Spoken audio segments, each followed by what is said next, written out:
In this video, I'm going to show you how you can add music from the YouTube audio library into Davinchi Resolve. So this will be a step-by-step tutorial for those that need it. So first you need to find the track you want to add to your project. So to do that, you need to go to the audio library. So go to YouTube, go to your channel icon, and then head over to YouTube Studio. Once you're inside of your YouTube Studio, you need to look here for the audio library.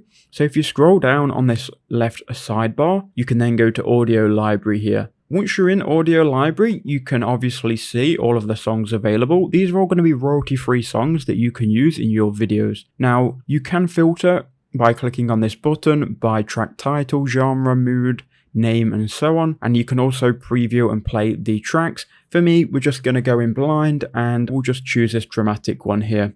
So we're going to click on download, and it then will download the audio track to wherever you suggest it downloads to. So it's gone to my downloads in my case. Now what we can do is we can add this to Davinchi Resolve.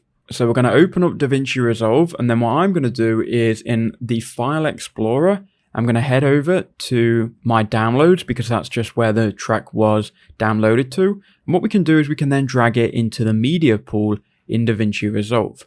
So now we've got it in the media pool of Davinchi Resolve, we can now drag this audio track onto the video clip, and you can make any adjustments needed to this track. So I'm going to just split the clip just from here, and we'll delete the first section, and then we can drag this clip here. And obviously you can match this to your video. Maybe you want to split the end as well. So we'll just come to the end of the video and we'll split it as well.